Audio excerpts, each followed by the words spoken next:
Eh bien bonjour à toutes et à tous chers amis, j'espère que vous allez bien, moi ça va très très bien comme toujours. On se retrouve aujourd'hui pour un petit unboxing du Blue Snowball Ice version black. Je voulais changer un peu, j'avais un petit micro qui était pas garanti, qui coûtait vraiment pas cher, de la marque Tonor et qui me demandait beaucoup de réglages pour pouvoir stream ou pour pouvoir enregistrer ma voix. Comme vous avez pu le voir sur la vidéo précédente, la vidéo de présentation. C'était compliqué et c'est surtout que je devais faire beaucoup de réglages sur Audacity et ensuite après sur Premiere Pro et c'est une perte de temps qui est assez phénoménale. La vidéo qui m'a pas pris longtemps à monter, en termes de son, elle m'a pris énormément de temps à avoir quelque chose de potable. La vidéo, moi c'est un unboxing, ça va être juste un test. Par contre, si vous avez besoin de détails sur le micro, il y a des chaînes qui sont très bien adaptées. Je vais dire le premier qui me passe par la tête, que j'ai vu le plus souvent, c'est Tech News and Test. Donc ça, faut pas hésiter à aller checker leur chaîne où c'est des gens qui sont spécialisés là-dessus. Ça va être un unboxing un peu plus détaillé, enfin un peu plus détaillé, un peu plus propre que le Triton AR400. Je dirais il sera peut-être un peu plus propre vu que je vais le faire sur mon bureau, donc c'est pas un espace organisé, c'est pas quelque chose où j'ai une table exprès pour ça, donc là pour le coup ça va vraiment être, je dirais un unboxing face à vous et en découverte ensemble, et avec le test. Par contre au moins si je peux me permettre une chose, c'est que ça va être le test. Le prix du micro, donc en version black, je l'ai payé 58 euros si je dis pas de conneries, et je l'ai pris en version black parce que du coup vu que j'ai tout en noir, il y a eu que le tapis de souris que j'ai pas reçu de la bonne couleur, donc du coup j'ai des bordures rouges, ça fait dégueulasse, mais c'est un petit détail. Donc c'est parti, je vais mettre en place, et donc vous l'avez en inversé, c'est cool. Mais ouais, c'est la Blue Snowball Ice. Sur internet, elle me paraissait petite. Les vidéos que j'ai vues, elle a l'air assez grosse. Pour son prix, elle a de très bonnes notes. Donc on va tester ça ensemble et voir un peu ce que ça donne. Du coup, on va attaquer l'unboxing. Enfin, l'unboxing, l'ouverture de la boîte, hein. Comme d'hab, hein, des fois j'aime bien garder les emballages de boîte. Mais je suis pas le plus fort pour les garder en vie. C'est le moins qu'on puisse dire. On se rappelle le détail pour la boîte de l'AR400 que je voulais garder à la base et qui au final a été totalement détruite. Et je doute pas que celle-là, ça puisse être la même chose. Bon, déjà, une première boîte. C'est classe, hein. Une boîte blanche. Youpi, on a refait notre journée. Tchac. Et là... Ah ouais, Mastoc quand même. Donc hop, là on a la boule. Donc le petit détail, moi qui m'a fait prendre ce micro aussi. Bon après, c'est pas une révolution, mais c'est que maintenant c'est en USB. J'avais encore le micro que j'avais était encore branchable sur des ports, les ports des micros, des PC. Donc hop, j'ai pas des petites mains, hein. Et comme vous pouvez le voir, ça a beau être un micro de table, il est quand même mastoc. Franchement, en black, je la trouve stylée. Je croyais que ça allait faire un peu trop parce que du coup j'ai tout qu'en en noir et je pensais que ça allait être un noir un peu space. Mais au final, non, stylé. Donc bah déjà on a la boule et je pense que là on a le trépied parce que ouais, celle-là elle est comme les petites caméras, elle est sur trépied. Bon bah le manuel, hein, comme un peu tous les gadgets que vous pouvez acheter. Le manuel il sera plus utile si vraiment j'ai un souci. Mais après, comme on dit, hein, notre meilleur ami maintenant, c'est Internet. Donc qu'est-ce qu'on a dans cette boîte? On a bon bah un câble qui m'a l'air assez long, franchement, nickel. Alors ouais, moi je suis chiant avec les câbles, hein, c'est mon défaut. C'est que j'aime bien qu'ils soient longs les câbles. Enfin, même si c'est chiant après les longs câbles pour tout ce qui est câble management. Enfin, moi, pour le coup, j'ai juste un bureau en plein milieu de mon salon. Câble management, comment vous dire que j'en ai pas du tout. Vous regardez derrière mon bureau, c'est Bagdad. Donc là, le petit trépied. Qui m'a l'air pas mal du tout. Parce que du coup, moi, si le problème, c'est que vu que si je le mets sur le bureau comme ça, quoique même pas. Franchement, non, ça va. Faudra voir si c'est bien stable. Donc on va juste le mettre ensemble comme ça, hein. Et après, je dirais la suite, ça se passera directement dessus. Mais je m'attendais à ce que le trépied prenne beaucoup plus de place. C'est vrai que sur les vidéos qu'on regarde, c'est jamais évident de s'en rendre compte. Les gens disent que c'est pas gros, donc même moi, je vous le dis, c'est pas gros, mais ça se trouve pour vous, ce sera trop large. Je pense qu'il y a une bonne quinzaine de centimètres d'écart. Donc ça te fait un petit triangle de 15 par 15 par 15.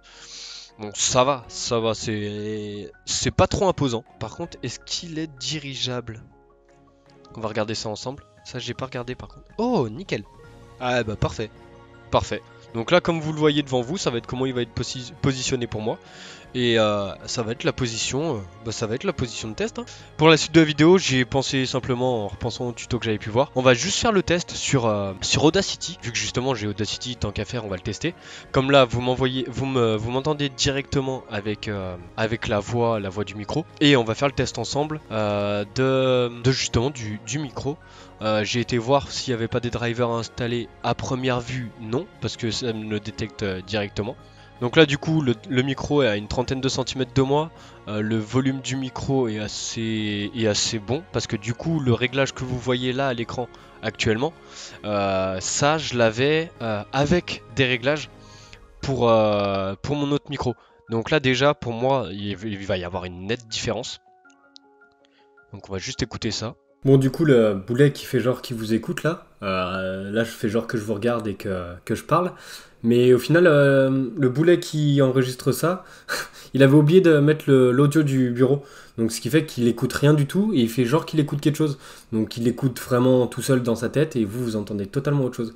Voilà, peace les amis.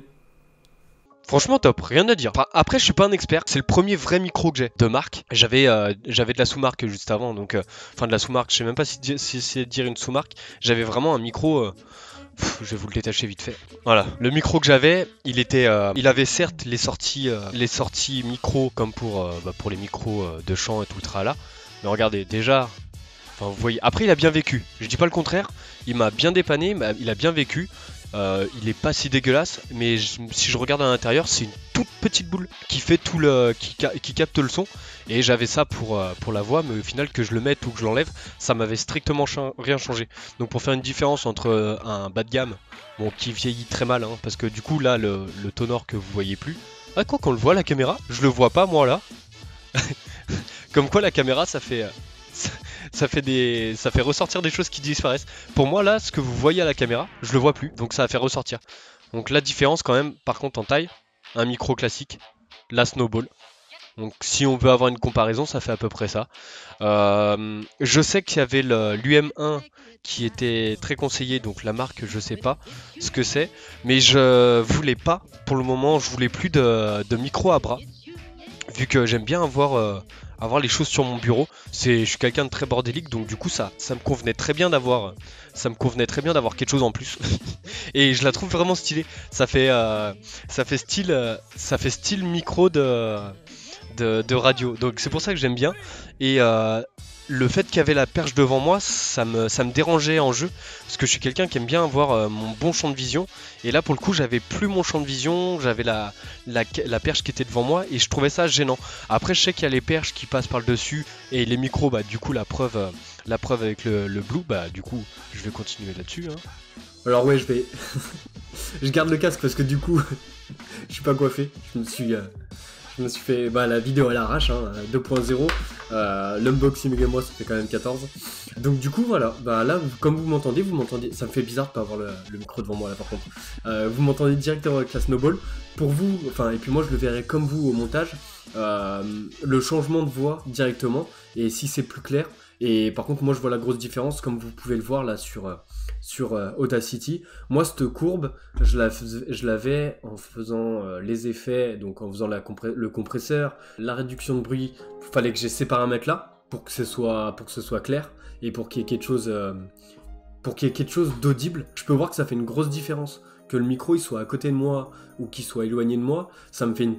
Enfin, c'est insane. Je veux dire, j'aurais en termes de montage, j'ai beau avoir un PC qui tourne bien, GTRP pour la première phase que j'ai dû remettre, j'avais 4 heures de vidéo et du coup c'est quand même un quart d'heure de compression en réduction de bruit et tout ce qui s'ensuit. Donc là ça va être de l'instant, j'aurais plus qu'à mettre légèrement ma voix en fond sur le logiciel et ça se trouve, enfin parce que pour le coup je passerai quand même par Audacity je pense, je verrai. Ça se trouve je passerai peut-être même plus par Audacity. Donc vous voyez déjà le gain de temps, là j'étais obligé de passer par mon enregistrement sur Audacity dans un premier temps, puis après repasser sur Premiere Pro pour réduire le son et le réadapter et peut-être et certaines fois me remettre des effets. Ça se trouve je ferais peut-être comme pour le Tritton ARK 100, faire un petit ressenti de 2-3 minutes plus tard, 10-15 jours après, et voir si réellement j'ai trouvé des avantages, quels avantages j'ai pu trouver, quel gain de temps réellement j'ai. Ça, c'est que des suppositions que j'ai fait jusqu'à présent. Et bah maintenant, ça va être que du concret par la suite. Vidéo bordélique pour ceux qui regardent depuis le début, hein, les quelques personnes qui me regardent, qui me suivent depuis le début. Mais ça, je dirais, c'est pas trop grave. Donc là, on aura un avis confus, mais au moins vous aurez vu, pour ceux qui l'ont jamais vu, la Snowball Ice, vous la voyez, hein, elle est en chair en os. Elle est mastoc, hein, c'est sûr. Donc voilà, donc j'espère que cette vidéo vous aura plu. Moi je vous dis à très bientôt. La prochaine vidéo normalement devrait être du GTA RP. Donc pour ceux qui veulent commencer l'aventure avec moi, la première vidéo risque d'être très ennuyante. Je pense qu'elle va faire une dizaine de minutes. Ça va être principalement la présentation du RP et du personnage. Parce que du coup la première journée il ne s'est rien passé. Et après par la suite j'ai plus d'événements. Mais c'est sûr c'est pas les autres youtubeurs qui ont des trucs de fou furieux à tout va. Moi je préfère avoir un personnage qui s'adapte à la vie de Los Santos. Donc après je verrai par la suite ce que ça va donner. Mais je peux vous dire qu'il se passe pas mal de choses déjà directement. Des choses qui paraissent folles mais qui au final ne le sont pas. Après je vais pas trop vous en dire. Et pour ceux qui voudront regarder donc du GTA RP, je vous invite à regarder la suite. Et je vous dis à très bientôt les loulous. Ciao ciao.